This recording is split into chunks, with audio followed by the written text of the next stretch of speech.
Namaste, my dear friends.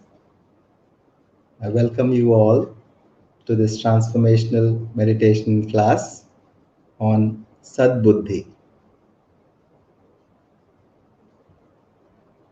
Let's wait for a couple of minutes while we join some of our friends. We love them to join us.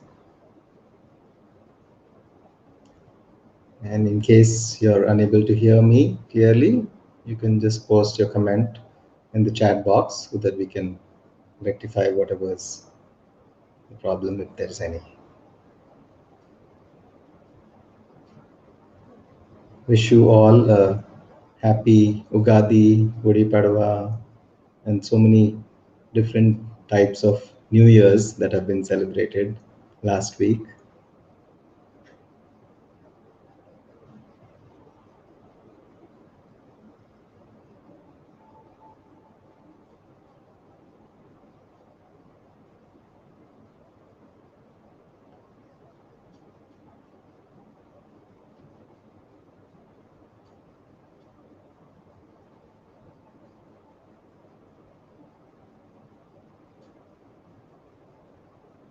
And I hope you're all doing well in this new wave of rising COVID cases, and just staying safe, not going out unless it's very necessary, and minimizing contact and taking all the necessary precautions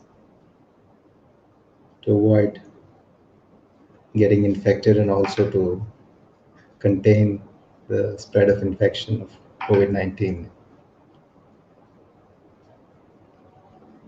So let us begin with the first presentation on the COVID, on today's topic, which is Sadbuddhi.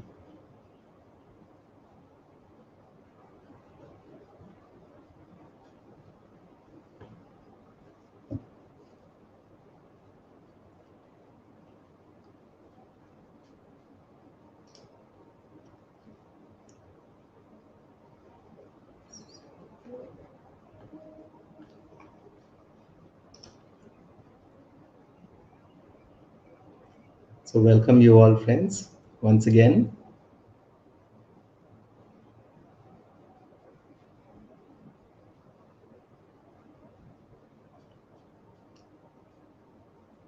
The transformational meditation class on Sadbuddhi.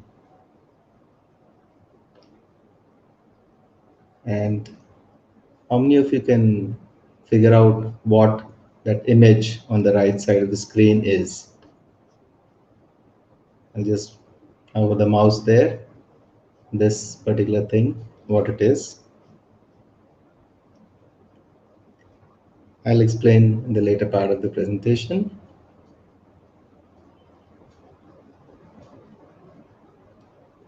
Because it's relevant to Sadbuddhi. And before I proceed with today's class, I wish to express my immense gratitude to my mentors, Dr. Newton and Dr. Lakshmi, the founders of QLU and Life Foundation, with whom I began my amazing journey more than 25 years ago when I met them, and I aligned myself to this vision of bringing Quantum Life University into manifestation.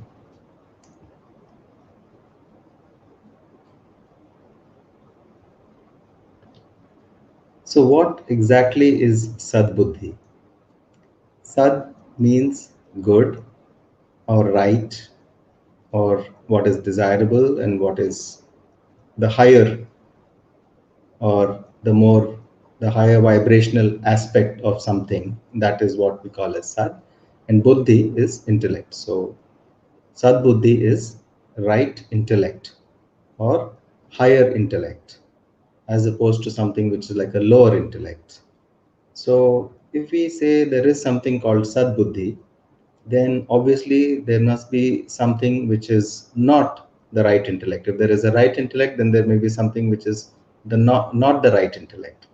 So in order to really understand what intellect is, we really need to understand more about the human psyche, what the human psyche is all about.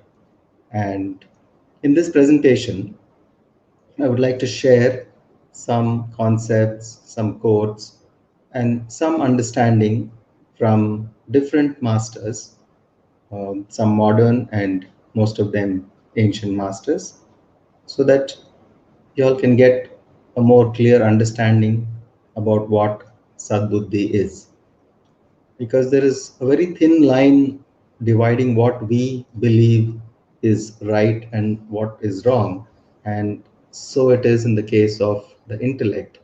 And when it comes to the intellect, as it is, we really don't know much about what intellect means. We understand thoughts, we understand emotions, but what exactly is intellect? So that itself is somewhat of a gray area. And again, we are talking about right intellect and not right or wrong intellect. And that makes things even more confusing. So the topic definitely is challenging in terms of trying to convey my understanding to you, whatever I have of it, that is.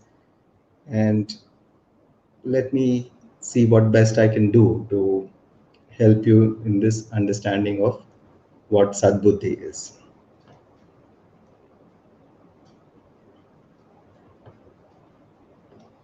We hear the word discernment. What is discernment? Discernment is the ability to decide what is the proper thing to do in any given situation, or the proper course of action to be decided upon, or the right kind of thinking or idea that we must have about a certain thing. So that is what we call as discernment. So right intellect can also be termed as discernment. A lot of times I see the use of the word discrimination being used in place of discernment. And that's actually quite erroneous. It's not proper usage of the word, because the word discrimination implies that you are differentiating between two things on the basis of a certain bias. So, for instance, we say that we are discriminating on the basis of race, or we say we are discriminating on the basis of gender, which means that you're differentiating between people or situations based on a certain bias that we have, and that is discrimination. And sometimes the word discrimination is used interchangeably with discernment, and that creates a lot of confusion.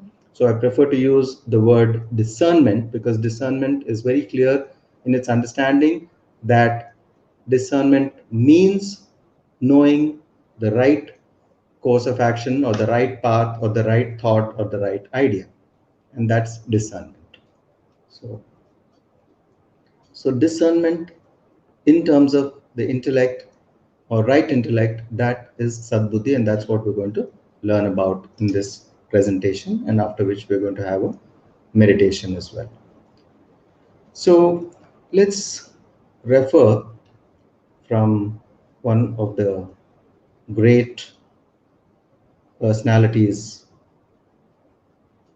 of the modern era, and that is Sigmund Freud, who is considered as the father of modern psychoanalysis. And according to Sigmund Freud, he came up with the idea that the human psyche has more than one aspect. Earlier, it was just thought we just have a mind, and before that, biologists would only think of the brain. But brain is different from the mind. Brain is just the biological organ which creates or controls certain functions in the body and gives certain signals for the functioning of the body. But it's the mind. But Freud said we have a psyche, and the psyche is what we call our personality. Every individual has a different personality or psyche, and these two words are interchangeable. You can say a personality or psyche, and within the psyche, there are different aspects. And these aspects, according to Freud, each one has certain unique features, and they all work together as well as they interact with each other to form the complete personality. Okay, so this is from the modern psychoanalysis perspective, that we have a personality or psyche, and the psyche consists of various aspects, and each of these aspects have unique characteristics or features, and they interact with each other to form a complete whole, and all contribute to the individual's what we call as behavior. Because we know that every individual has different types of behavior, and even the same individual would have different behavior in different situations or circumstances.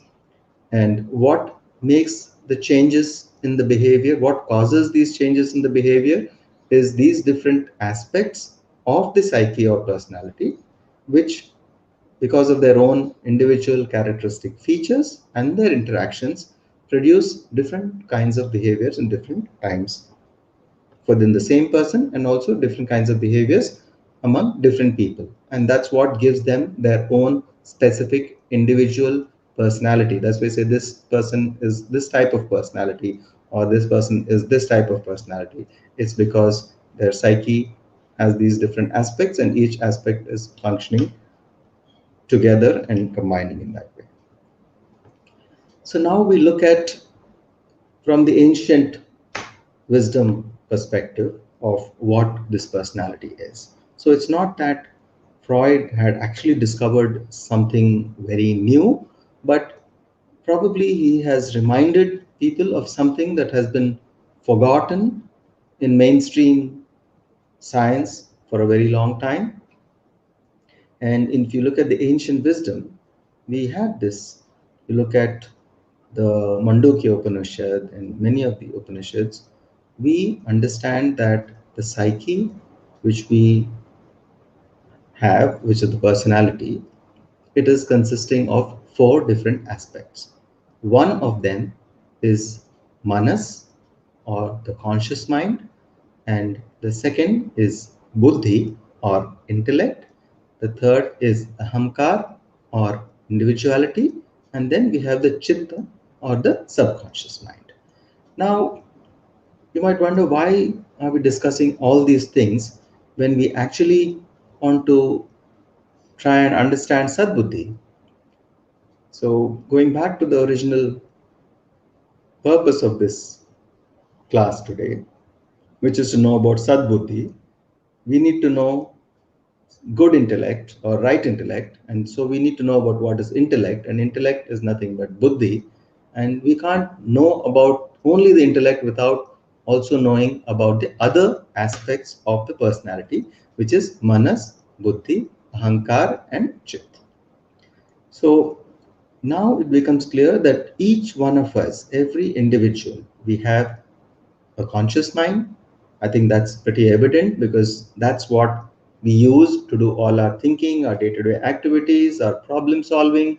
Everything happens with what we know as the conscious mind. Then we have the buddhi, which is the intellect. This is slightly less clear to us what is actually the function of the intellect, but we'll go into it so that we can understand what buddhi or intellect is all about. And then we have the ahamkar. Ahamkar is, it can also be described as the ego, but then the moment we use the word ego, it also brings up the negative connotation of the word ego. And that's why I prefer to use the word individuality, because individuality is a more apt description of the word ahamkar, as it is described as one of the aspects, as being one of the aspects of the personality, which talks about the individual nature of your personality, which means that going to source, and from source, we are all souls that have come out from source, but each soul has its own individual characteristic journey and evolutionary path. And that is what gives that particular soul its own individuality. And the person, once that soul takes an incarnation, it carries that individuality into this lifetime. In this lifetime, it has a certain specific type of personality which is meant for functioning in this lifetime, and that is its own individuality. It is what differentiates this soul from every other soul in the universe and every other aspect of creation. So while we are part of this grand reality or this vast reality or the cosmic, the oneness, but we still have our own spark of individuality. And that individual spark of consciousness, which we call the soul, that individual nature of each soul is what we call as the ahankar, and that is individuality. And then we have the chit, which is the subconscious mind. So what exactly is the subconscious mind? It is nothing but the sum total of all the experiences which are stored in the memory of the soul. So the subconscious mind is nothing but the memory of the soul. Each and every soul has memory, and the memory of the soul is the subconscious mind. So again, let's go back to these four aspects of our personality. Manas, which is in modern terms, we call it as the conscious mind. Buddhi, which is the intellect. Ahankar, which is the individuality, which gives us a sense of our own uniqueness, because there is no other like you in the whole universe. There is you and you alone who is like you. There's no other soul who is like you. And just like that, you cannot be like anyone else. You are not like any other soul. So you have your own characteristic individual nature, and that is your individuality, and that is your ahankar. And then the chit, which is the subconscious mind, which is the memory or the repository of all the experiences that you've ever had, and that is your soul memory, and that is the subconscious mind. Okay. So now we go to the next part of this, which is we try to understand a little more in detail about what each of these aspects is. So the manas is whenever any situation arises, first we consider various alternatives to understand it or explain the situation. We try to know for ourselves what does this situation represent, what is it actually trying to tell us, or what can we learn from the situation. So that thought process is a function of the conscious mind. The conscious mind is that aspect of our personality which does this, which we call cognition, and it works out what is happening, considering various alternatives, trying to understand what is happening, and that is the function of the manas or the conscious mind. And then we have the buddhi. So ultimately, let's say that we have taken a decision, and it is done. On what basis do you take a decision about something to be done, or how do we interpret things in a certain way? That depends on what we call as your current level of understanding. And why I say current level of understanding? Because your level of understanding changes every moment. You learn something new, your understanding changes. What you understand in this moment is different from what you will understand tomorrow, and it is very different from what you understood yesterday, or even a minute ago, or a minute later. Your understanding is very different.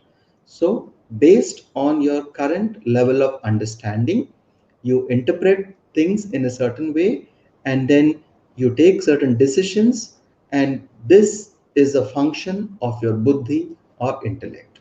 So now you can understand the difference between the mind, which is just analyzing data, as opposed to the buddhi, which is actually getting involved in the decision making process. The mind itself doesn't take the decisions. The mind analyzes and interprets data. And of course, the interpretation is based on, again, your conditioning, your past kind of thought processes which you had, the belief systems that you had. And your buddhi is your current level of understanding, and that influences, or it is a function which determines how you take decisions and how you analyze, and finally you interpret the whole situation. And that is the buddhi. Okay.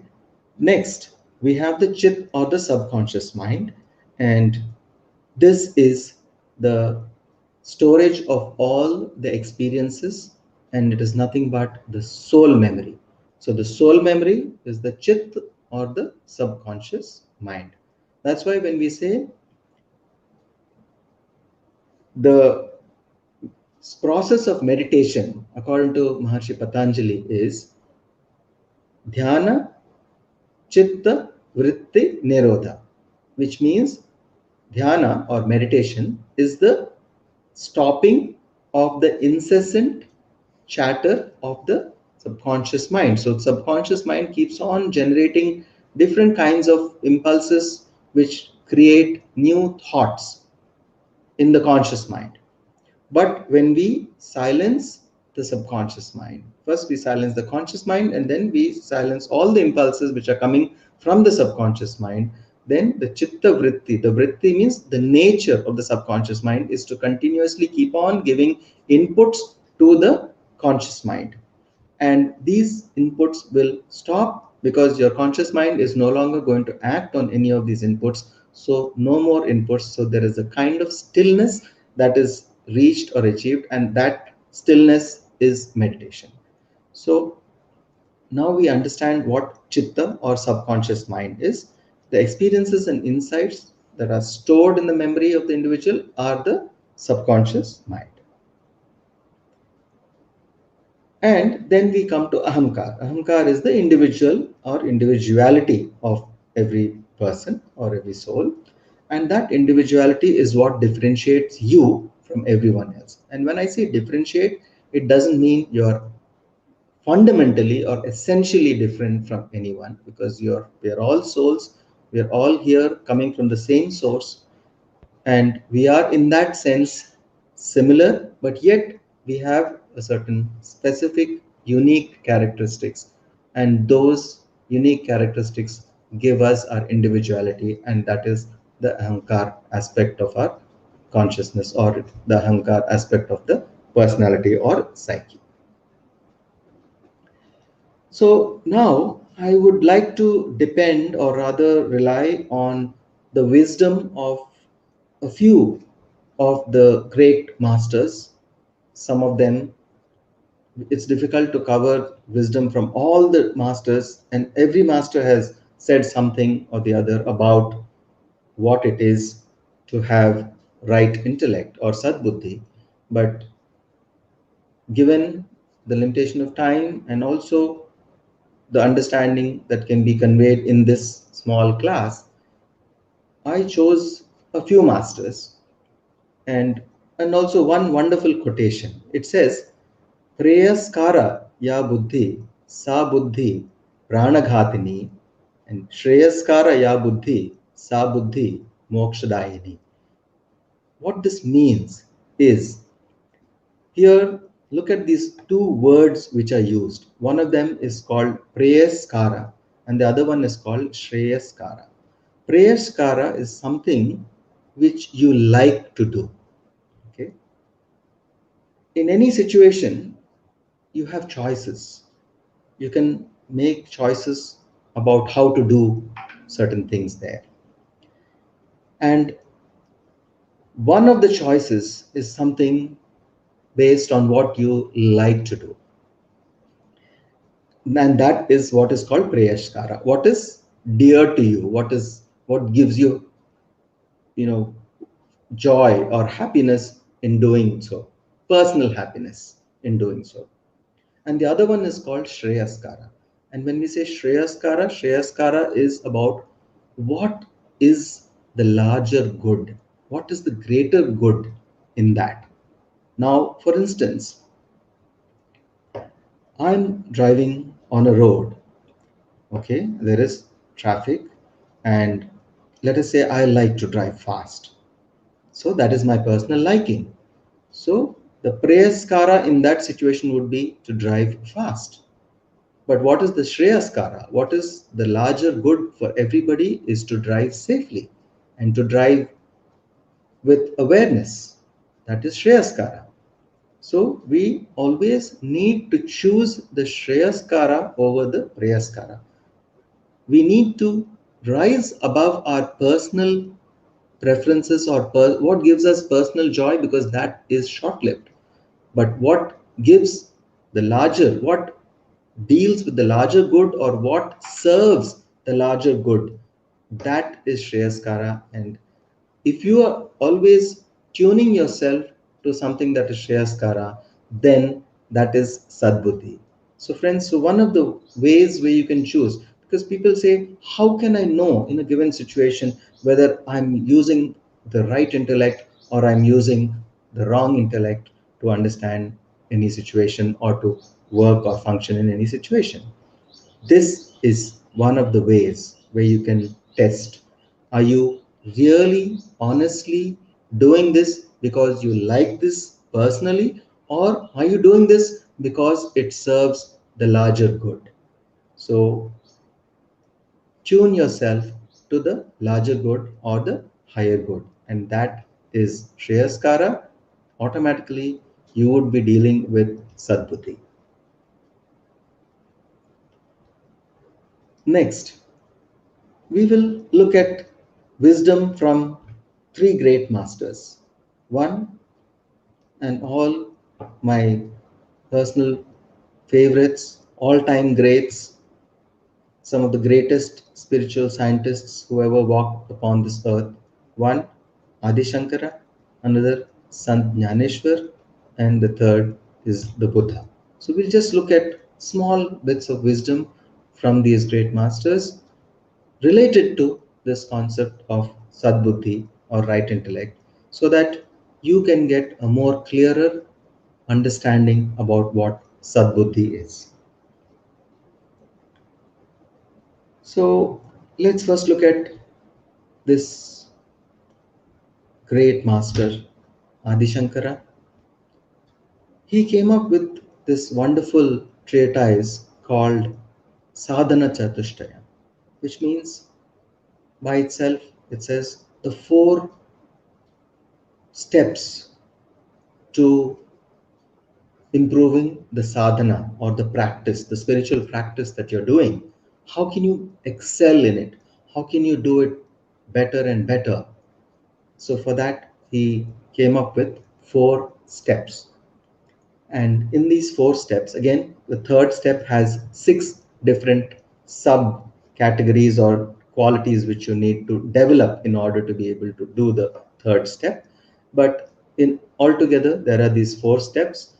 Of course, we won't be going into all these details because this itself is a large enough topic for one full complete class by itself. And we also had recently one of our own masters, Geeta Krishnan, who has conducted a class on Shat Sampatti. So we'll not be going into the details. Again, we'll be touching upon those aspects which give us greater clarity about what Sadbuddhi is. So in Sadhana Chatushtaya, the first thing that Adi Shankara talks about is Viveka. Viveka is discernment.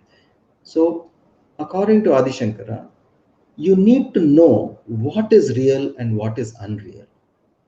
You need to understand that the nature of your existence is also a grand illusion. That on one hand, we do have this life, but there is some greater reality beyond what we experience here. And we need to always understand that we are part of this larger or greater reality. And that is the discernment he's talking about. If you develop that discernment, then that is Vivek. And that Vivek is what helps you to develop this quality of Sadbuddhi. Without Viveka or this discernment that Adi Shankara is talking about, it is not possible to develop Sadbuddhi. You will always go into the wrong intellect. In order to be able to develop the right intellect, it is essential to know what is your true reality, what is your larger reality, what is the real nature of your reality. Is it just the physical, material aspect of your existence, or is it something more than that? Is it something beyond what we can all perceive? The second is what he calls as Vairagya. So, Vairagya is about non attachment. Again, I prefer to use the word non attachment as opposed to using the word detachment, because somehow detachment gives the connotation of someone who is trying to escape from reality, whereas the word non attachment gives the understanding that you are very much part of this reality and you're very much aware of what is going on around in your reality, but you choose to be non attached. Like someone very rightly said, that when you're non attached, it's not that you don't own anything, but nothing should own you. Friends, that's non-attachment, and that is what Adi Shankara was talking about when he said Vairagya. Vairagya means non-attachment in a situation where you own things but nothing owns you. Unfortunately, the world in which we live, the kind of conditioning that we go through, and the way we are living our lives, we tend to get owned by so many things rather than own things but not be owned by them. Our habits own us, our compulsions own us, and our conditionings own us.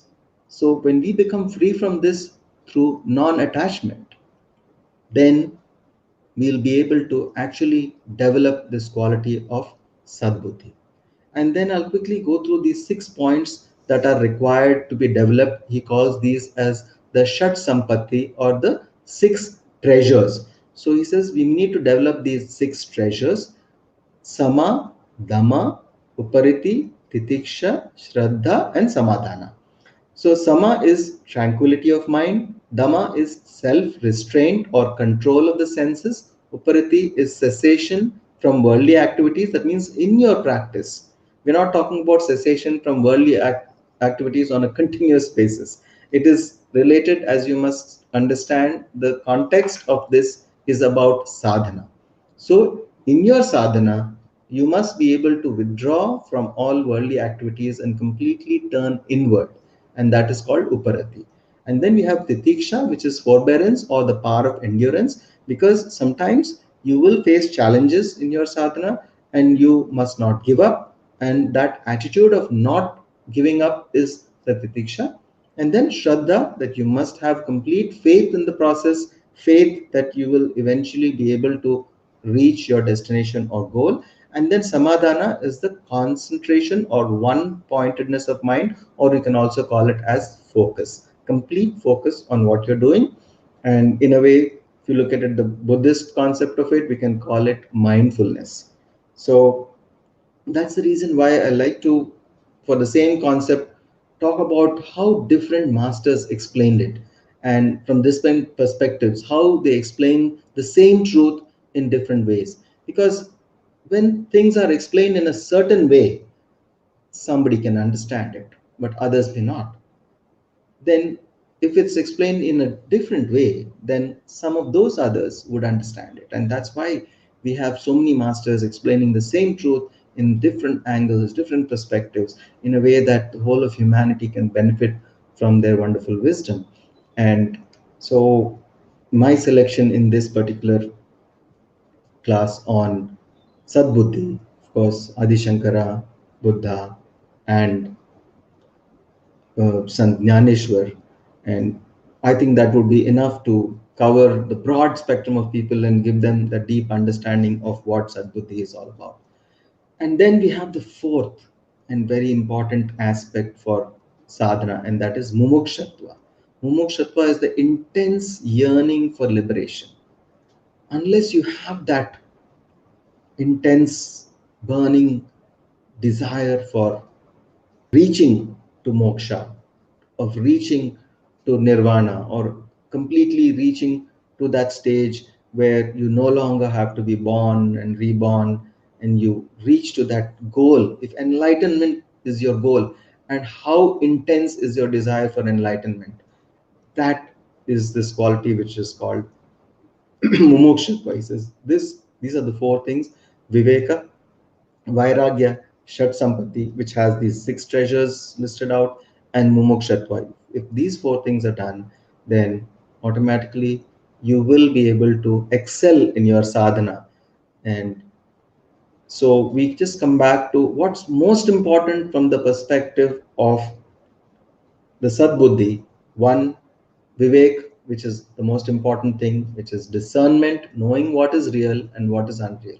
So in any situation, you have, let us say, a fear. Suddenly you're overcome and gripped with a certain fear about what is happening around in your life.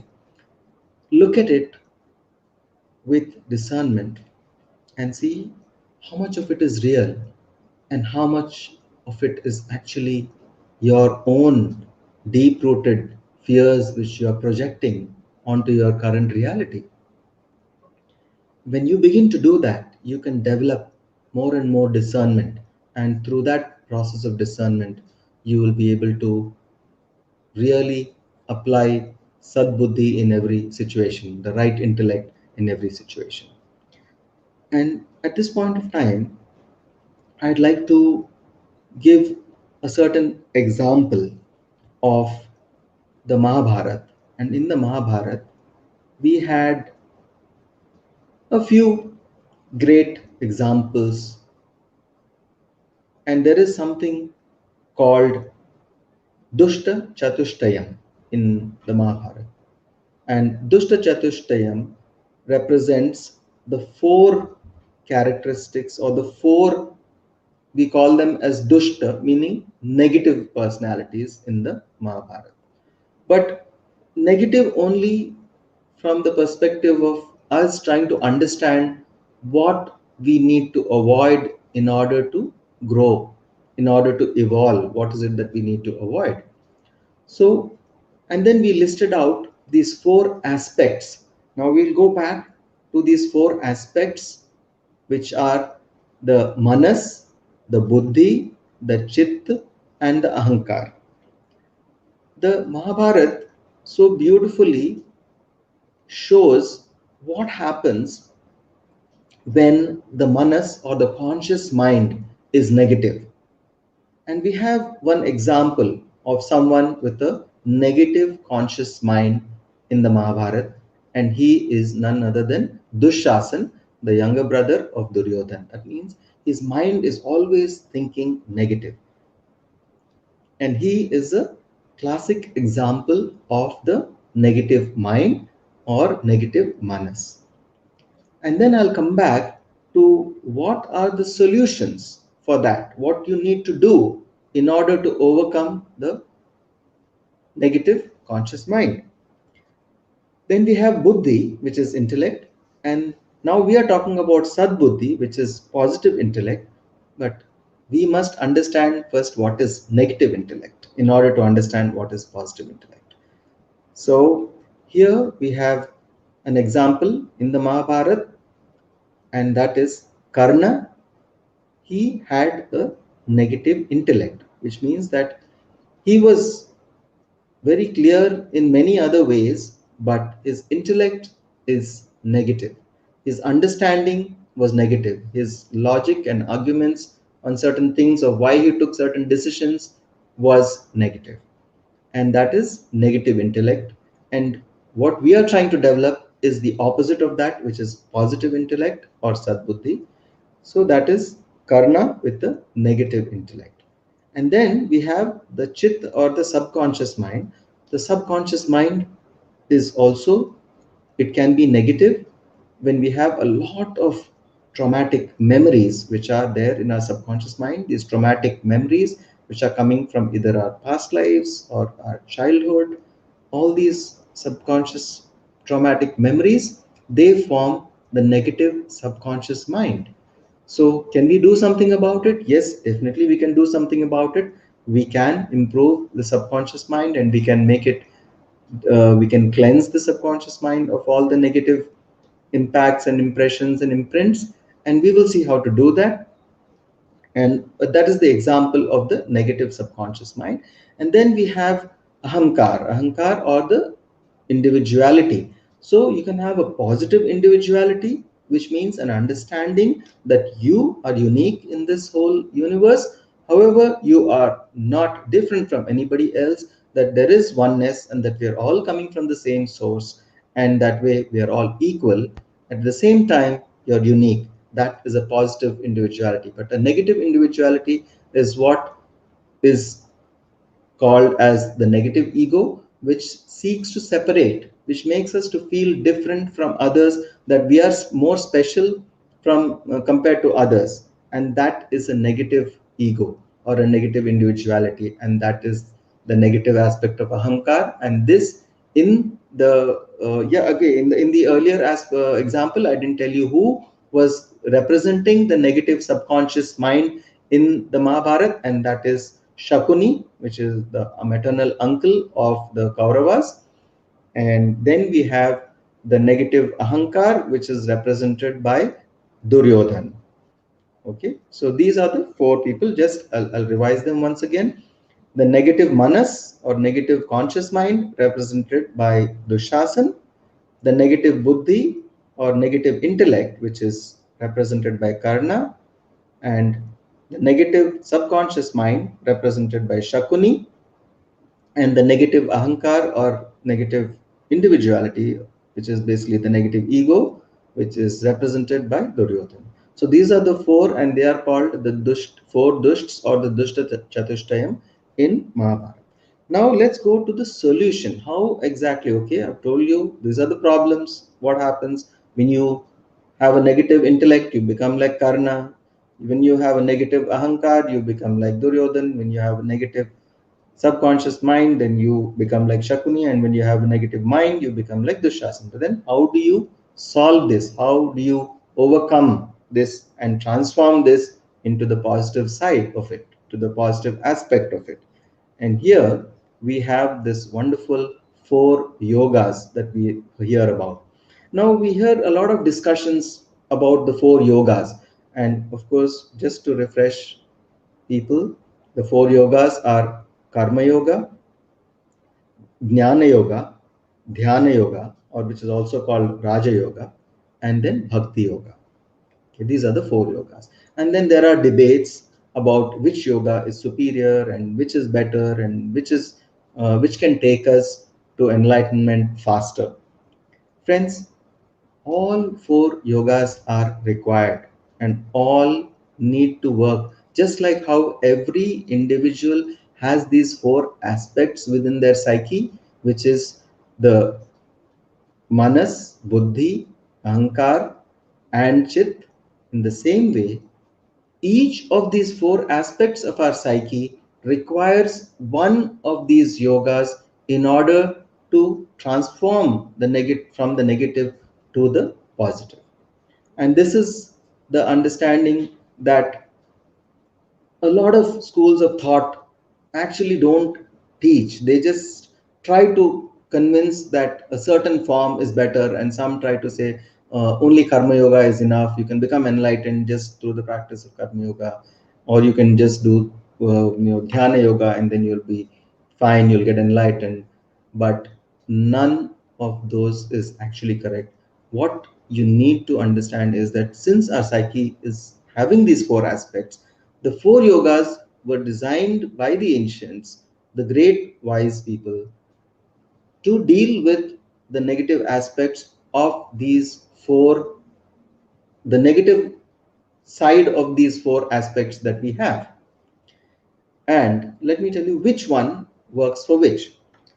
For the manas or the mind, if the mind is always going into negative thoughts, the yoga that works for it, or you can say which can help to reduce the negativity of the mind, is karma yoga. You always need to focus on mindful action, doing your work mindfully. If you go on doing your work mindfully, automatically all the negative thoughts will get cut down. And that is the yoga of the mindfulness and mindful action, or karma yoga. And if you do that, your negative mind will get overcome, and you'll be able to transform that. Now let's come to the point of the negative intellect, because we are more interested in the negative intellect, because here in today's class we are trying to learn about positive intellect, which is sadbuddhi. And for that, the answer is Jnana Yoga, which means you must read, you must do a lot of reading about the different masters and the higher wisdom, and read from different perspectives, different understandings, and then develop your own deeper understanding. That is the aspect of what we call as Jnana Yoga. and and you can see in the Mahabharata, why is it that Karna failed in that particular aspect to develop a positive intellect? Because he was illiterate. He had not read. By virtue of his circumstances, he had not read, he had not studied, neither did he make any attempt to study beyond that, because at every point of time in life, somehow or the other, he was not able to read more. And that reading is what we must do in our own lives in a balanced way. We must do the Karma Yoga, we must also do the Jnana Yoga, in which we must read spiritual books by great masters, Buddha, Mahavir, Adi Shankara, Jnaneshwar, thousands and thousands of great masters. We must read their books and works. Yogananda Paramhamsa, so many, Lahari Mahasaya, Yukteswar Giri, so many masters. You must read them and then develop your understanding, and that is to develop the Sadbuddhi. And then we have the third aspect, which is the subconscious mind. For cleansing the subconscious mind of negativity and making it positive, the only yoga is Raja Yoga or Dhyana Yoga, which is meditation. So, Anapanasati meditation is what is prescribed for that. Just practice Anapanasati meditation. Depend completely tune to your breath, focus on your breath, and all your thoughts will go down, and then your subconscious mind will get cleansed of all its negativity over a period of time as you continue this practice. So the Dhyana Yoga is what you need for the subconscious mind. And finally, we have the Ahankar, the negative Ahankar. For that, the solution is Bhakti Yoga, which means you must develop devotion. Only when you develop devotion, then your ego will come down. It sounds very logical, doesn't it? Once you know this, once you hear this, it sounds so simple and so logical. And the most profound truths in the world are always like that. They are so simple. In fact, they're so simple that we refuse to believe that these are the highest truths because they are too simple to believe. So understand that this truth is about Bhakti Yoga being the solution to reduce our arrogance, to reduce our negative ego, and completely understand and tune with our individuality without going into the negative ego. So that, friends, is the solutions for the four yogas being the solution for the four aspects of our personality, which is the chitta, which is the manas, the buddhi, the chitta, and the ahankar. So now we come to the wisdom of Sant Jnaneshwar on this, and we look at just one shloka from the Bhagavad Gita, which is being commented upon by Sant Jnaneshwar. And this is one in which Krishna says, O Arjuna, there is only one kind of thing that is sure of itself, while those who are unsure of themselves indulge in infinite different ways of thinking. Just understand, when you know that you're on the right path, you just get one thought like an arrow hitting bullseye, whereas all your doubtful thoughts and negative thoughts will be going all over the place and you'll get hundreds and hundreds of thoughts. So when you can sit down calmly and focus yourself and you develop this quality of sadbuddhi, that single thought or the single process, which is the right way, the right intellect, automatically comes to you. And Krishna goes on by saying, O Arjuna, those who are engrossed only in the materialistic teaching of the Vedas say attractive words that karma is the only thing and nothing else is important. So we are talking about, just now I was talking about how people say karma yoga is the only way, and through karma yoga you can become enlightened. Friends, that is not the truth. That is not what is taught in any of these great books of wisdom from ancient times and from the greatest masters. And even from the practices of these greatest masters, they have told about living the complete balanced life. And how can you live a balanced life? By ignoring certain aspects of your own personality and psyche. You need to develop all aspects, and only then you will be able to become that balanced, enlightened being. And now on these two shlokas, we have Jnaneshwar's, the essence of Jnaneshwar's commentary. Of course, the commentary is pretty long, but I just took the essence of that, just a few lines from out of that commentary. And the essence is that Sant Jnaneshwar says that just as you don't find as many touchstones as you find ordinary stones. And I asked one question in the very first slide of the presentation. What is that right part of the slide? Friends, that is what we call a touchstone. A touchstone is the kind of stone that a jeweler uses to check the quality of the precious metals like gold and silver by rubbing that metal on that stone. That line or the streaks that are formed, they are the ones that help the jeweler and an expert in those metals to understand what is the quality of that thing. So this is the touchstone. Okay, so you find many stones, millions and billions of stones in the world, but Sant Jnaneshwar says, how many touchstones will you find? So when he talks about touchstone here, the implication is how many have the discernment. Every person who has developed this quality of Sadbuddhi is like a touchstone, because you can differentiate between the real and the unreal. You know what is the real precious metal and the unreal precious metal, so to speak, metaphorically speaking. But in reality, it's about knowing what is the reality versus what is the illusion of life. And he says all other thinking, so that means the thinking which is tuned towards the larger reality, towards the higher reality, that is the right thinking, that is the right intellect to develop. And everything else are what we call as vikaras. Vikaras are things which are the negative patterns, the compulsions, the compulsive behavior that we have, addictions. All these are what we can term as vikaras. And those are the things that we can completely avoid when we tune ourselves to this higher understanding, which is the Sadbuddhi.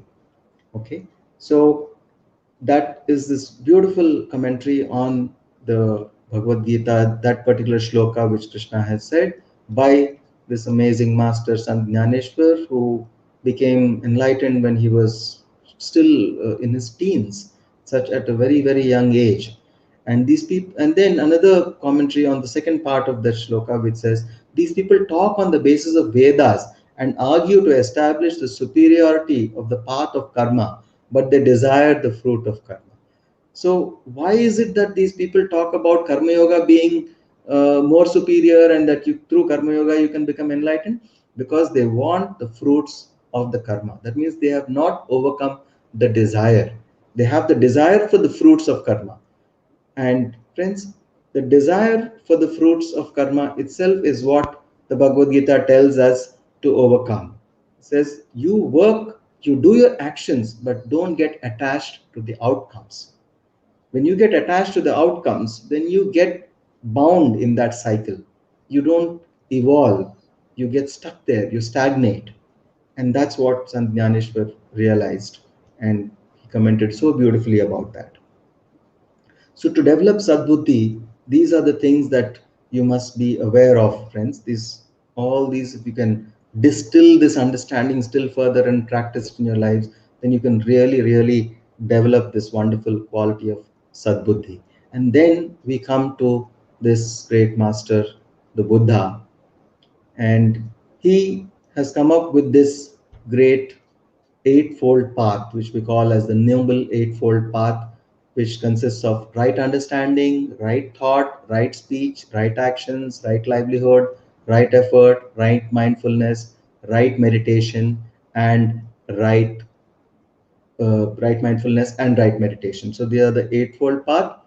So in this, what impacts the Sadbuddhi? What helps you to develop the right intellect? It is the first two things which have the maximum impact on developing Sadbuddhi. Of course, all the things have to be practiced in order to develop one and two, which is right understanding and right thought. In fact, it is as if you have to do things in a sort of reverse order, because unless you meditate first, then you develop mindfulness in your actions and in your day-to-day life. That has to first start with meditation. When you meditate regularly and properly, then you develop mindfulness in your day-to-day life, and then you'll be able to make the right effort, and then you'll be able to choose the right livelihood, and then your actions will be right, your speech will be right, your thoughts will be right, and your understanding will be right. But these things have been mentioned here in this order, but it's almost like you have to do everything starting from meditation to mindfulness to right effort to right livelihood, right actions, right speech, right thought and understanding. But it's thought and understanding which have to do the most with developing this quality of right intellect or sadbuddhi. Now we'll just look at these two aspects in detail, these two parts of the Eightfold Path in detail, so that you can develop this quality of Sadbuddhi by a better understanding. So the first one, right understanding. So right understanding is mentioned as the first practice, but don't give any importance to numbers. It's like all eight are equally important. It's like you're living all those things and practicing all those eight paths, the eight aspects of the Eightfold Path very much together and parallelly. So it is also known as right view. So it provides context and perspective for the whole path and the foundation for all other practices, because it is perception. The way you look at things will determine how you behave and how you do things. If your perception itself is negative, then everything that you do is going to be negative. So you have to change things at the level of the of your perspective itself, and that is why it is called the right developing the right understanding. So friends, if you want to develop sadbuddhi, then you must develop a right understanding and have the right views.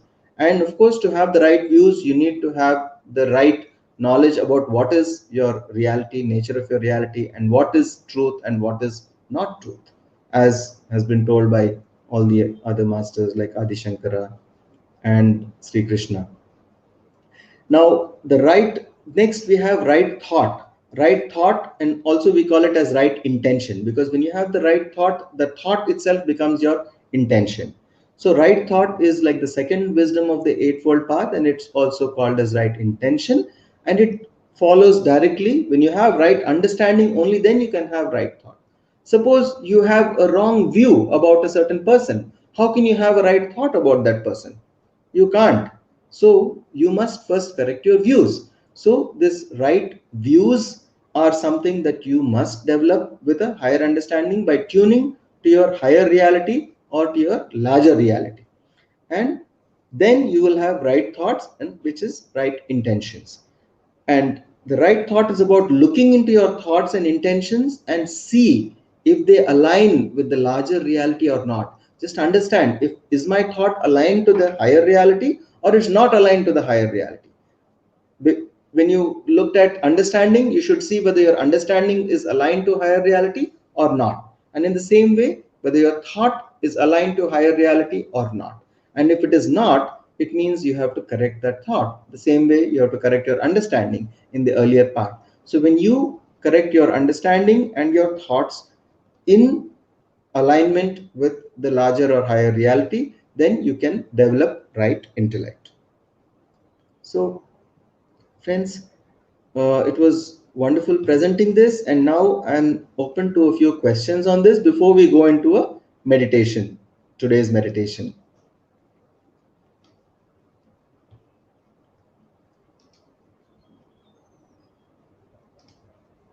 So any questions you can post on the chat, and about what we have spoken till now.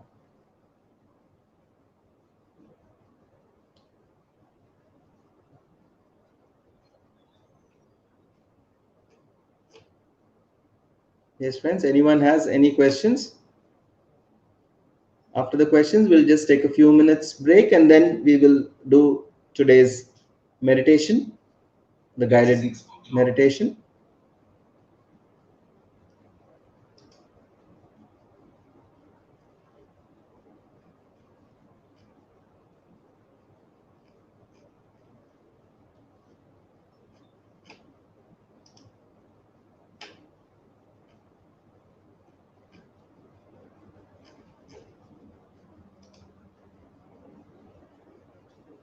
Yes, friends, do we have any questions?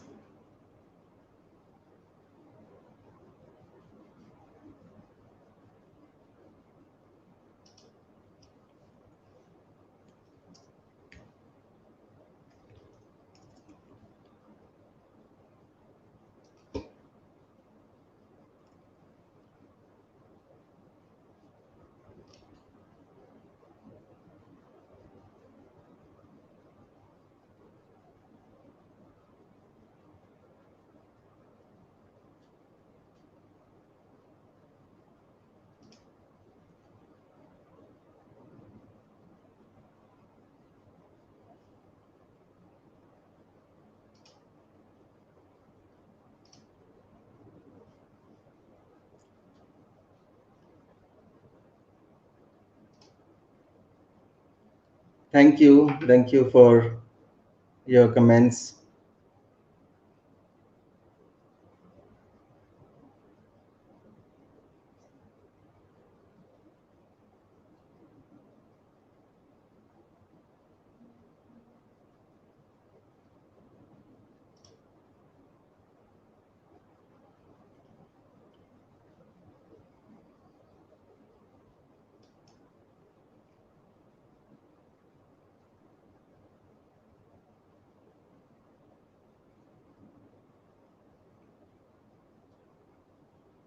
And friends, I'd like to tell you that these classes are all available offline on YouTube and on our Facebook page as well.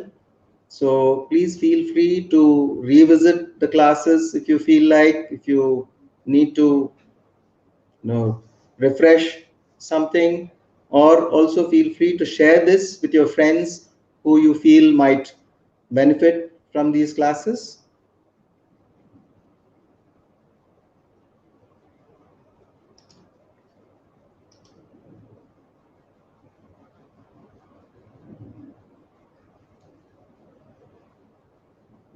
So we will now take a 5-minute break. It's 6:03. So we will come back at 6:08 and we will do the guided meditation for today.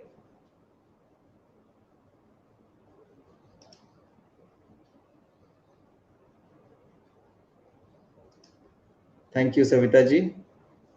So friends, we will rejoin at 6:08 for the guided meditation. Thank you.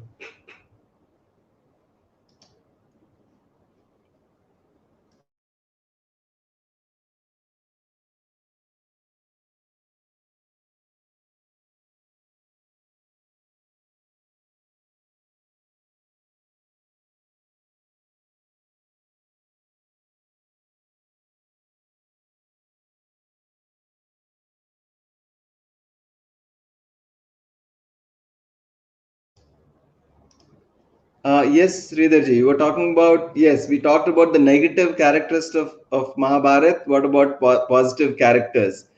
Uh, yes, actually, the positive characteristics are self-evident and they don't need to be worked upon. Just as the positive characteristics within ourselves, those are not the things that we really need to change.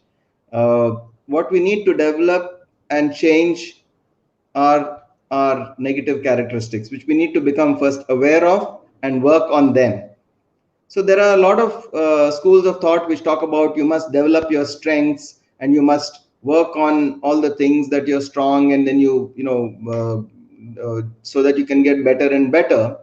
But what really works is when you understand your weaknesses, when you understand the negative aspects, and then transform those negatives into positives. Because your positives are already there. They are your bank balance in terms of the balance that you brought in from past lives. The kind of positive samskaras, we bring in many samskaras, many positive and some negative too, and we really don't need to worry about the positive things because those positive things are already serving us in positive ways. So what we need to work on are the negatives, and in order to know something what it is, we also must know what it's not. So in order to know what sadbuddhi is, we need to know what is the opposite of sadbuddhi. So that's what we are showing here. in the form of the character of Karna in the Mahabharata, so that we can understand what we need to do in order to develop Sadbuddhi. And thank you for that question. Yes.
Welcome back, friends. Close your eyes. Sit in a comfortable posture. If you're sitting in a chair, you can cross your feet at the ankles and clasp your hands, interlock your fingers, and place them in your lap.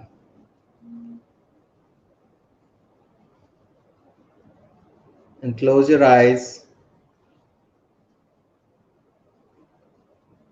At this point of time, nothing to do, nowhere to go.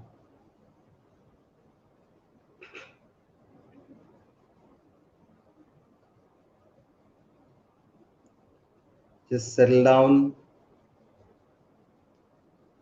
First, become very comfortable.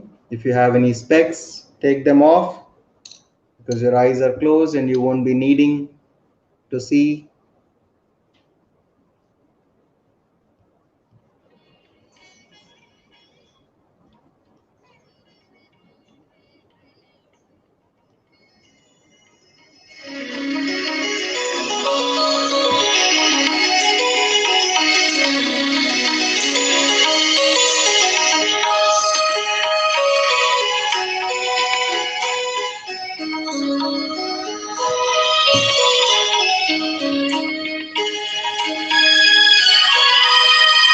Observe your breath.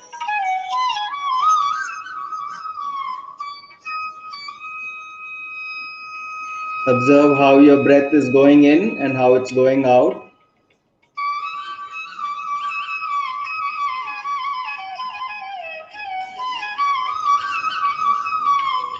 No need to take any deep breath.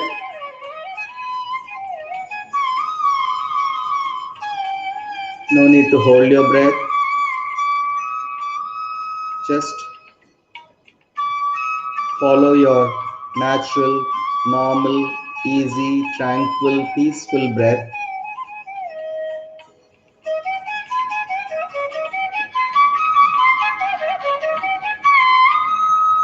If you get any thoughts, just say to yourself that at this point of time, my only work is to observe my breath, to watch my breath, to witness my breath,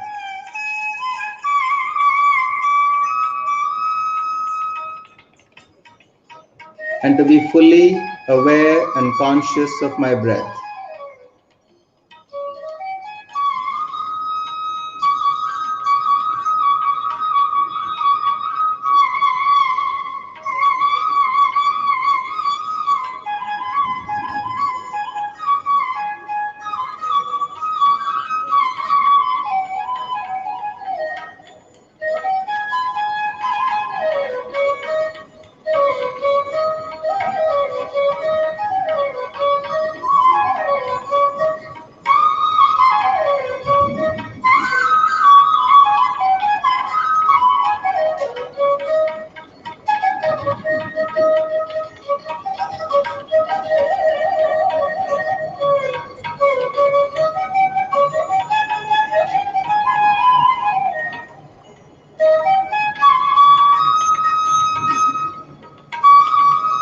Just follow your breath.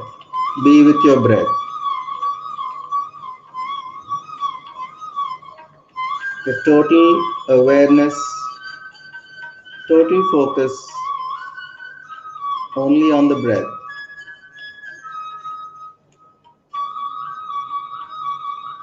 Give your undivided attention to the breath.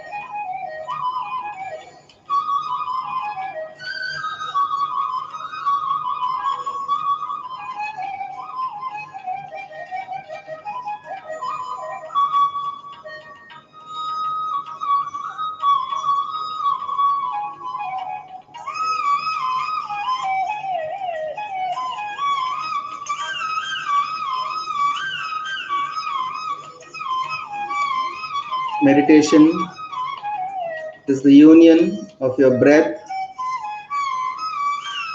with your mind.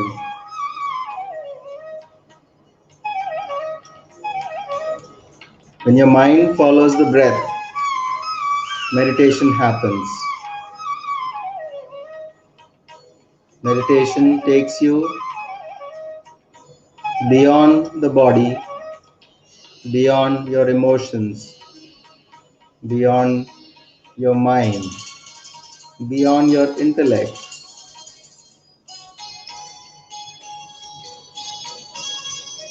It takes you into the essence of who you really are.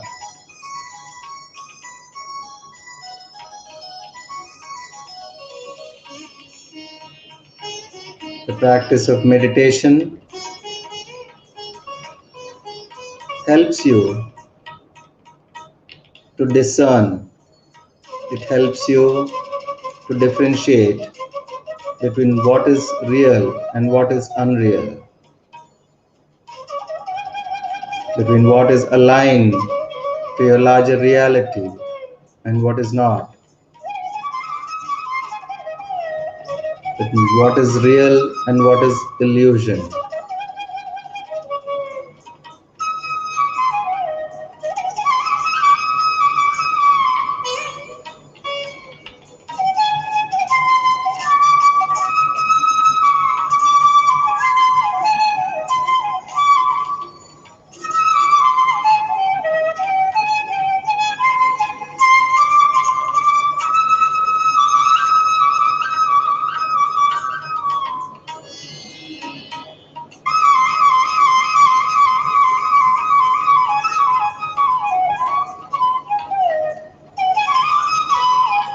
So stay with the breath.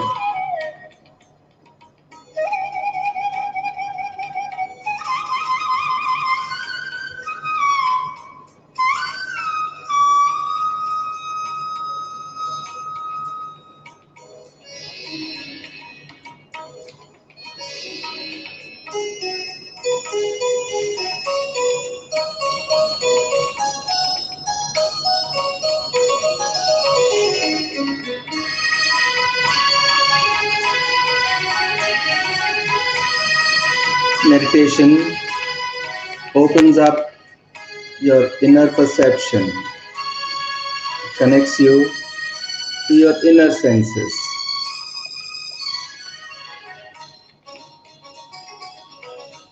It is the portal into your soul.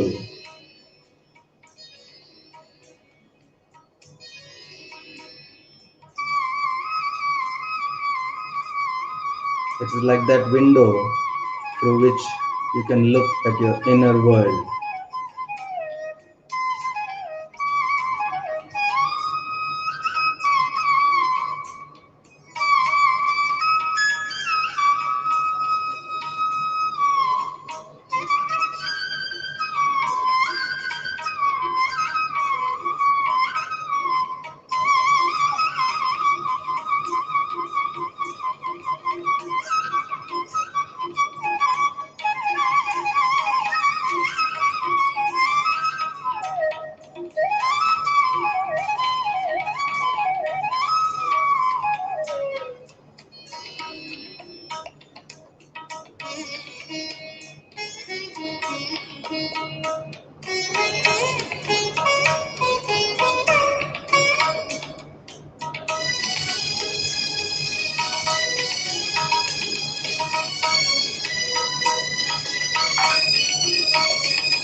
Last 5 minutes.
Last 3 minutes.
Last 2 minutes.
Last 1 minute.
Seconds more.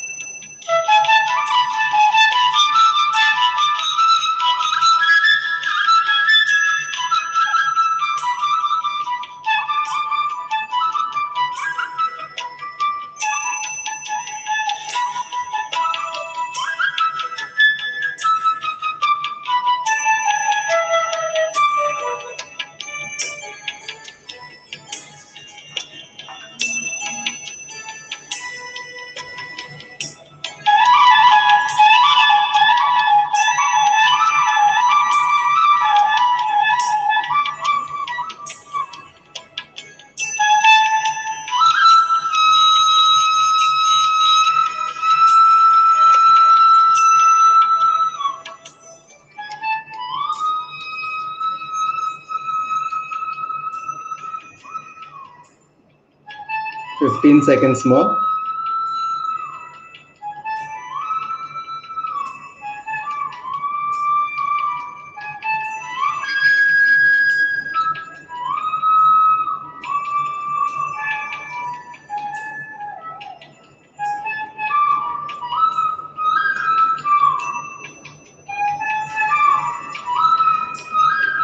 Ten seconds.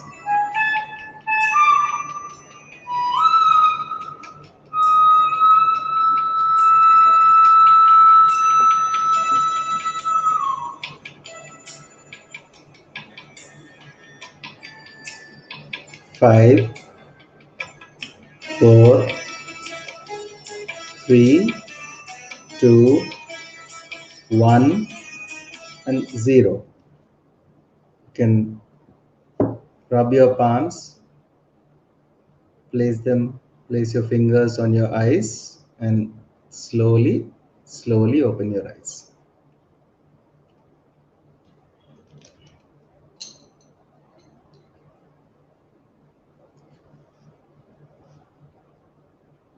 Welcome back, friends.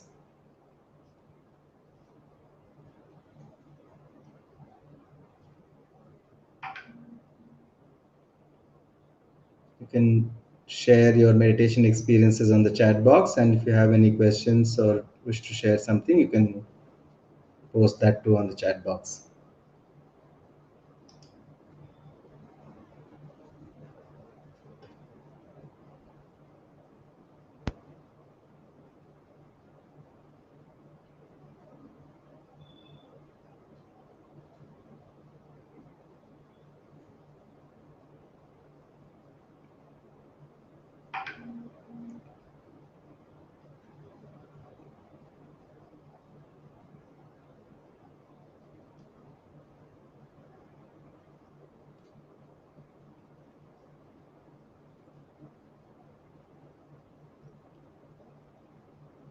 And friends, we are pleased to let you know that we have also started on social media Telegram, a channel on Telegram. It's called Life Foundation and QLU, Life Foundation in QLU. So can we, any one of you who are already on Telegram, or otherwise it is definitely worth joining Telegram for that, because slowly we want to create one channel in which we can do all our communications, important communications about updates and important events on QLU and Life Foundation through the Telegram channel. And I request you to search for it, and otherwise also you can find it on Telegram. Just do Life Foundation or Life Foundation in QLU and you will get it. And we'll also try to share through the different WhatsApp groups. We're going to share the Telegram channel link. And the best part about the channel is that your privacy is totally protected, because no one else knows any of the members. No member will know any other member, or they cannot see any other member or send any messages. Only messages from the admins of the channel will be received by you. And that also in your notifications, if you don't want to hear them for some time, you can put them off. And in case you want to mute them, you can do that. And otherwise, if you want to opt out of the channel, you can just exit the channel. You don't even have to tell us, you can just exit the channel. So that's how it is, that's how simple it is. And the best part is there are no limits like in WhatsApp, like only 256 members per group, or broadcast lists and things like that. So we can have any number of people in the channel, and we want to build all the people who are interested in knowing more about QLU and Life Foundation activities to participate in this Telegram channel. Thank you very much. Yes, some questions here. Yeah, Preeti was asking that there's a very fine line between manas and buddhi. Actually, it's not. It's not a. It is quite distinct. As in, the manas is the mind which processes the information and the inputs that you receive from your environment, and the buddhi is the one which is based on your perceptions, which are on what you have already understood, or rather the conceptual understanding. So to give you a more clear example, your logic and analysis would be a function of the mind, but understanding a certain philosophy or a concept of philosophy would be a function of your buddhi or intellect. So I hope that example makes it clear. So suppose you say that, let us say, a philosophy which is behind the concept of, let's say, vegetarianism, that is a function of your intellect. Once you understand and you bring out the whole concept and the deeper understanding of why you need to become, let us say, a vegetarian. So that is a function of the buddhi. But the inputs and the information that you use to process, based on which you arrive at this conclusion and this philosophy, that is a function of the mind. So they are very distinct entities, different aspects of our own personality. That is the mind, the intellect. Then you have the subconscious mind, which is nothing but the memory of all the experiences that we have ever had as a soul. And then we have the ego, which is basically giving us our own unique identity and our understanding of our own place in this whole universe. Thank you very much for asking. Yes, friends, any other questions? So just let me see if I can share the Telegram channel.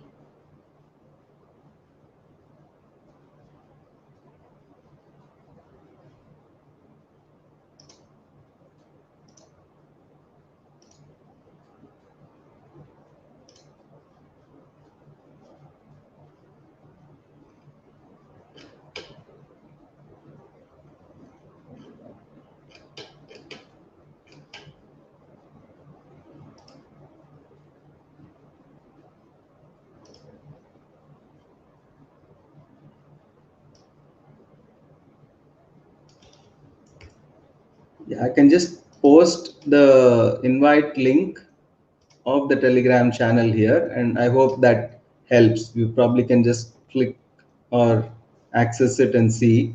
And you need to join, provided you already have Telegram installed on your phone. If you don't have Telegram installed on your phone, you need to install Telegram, and then you'll be able to, you'll see the icon which says join, and you click join, and you'll automatically join the channel. Thank you very much. Yes. Thank you all for your sharing, and look forward to your participation in our meditation classes and other events. And we'll keep you updated about other activities and programs that keep coming up. And you're free to contact us through our website. You can send us mails. Even if you have any other queries, you can always reach out to us through email, through our website. And we look forward to staying connected. Thank you and namaste to you all. Bye.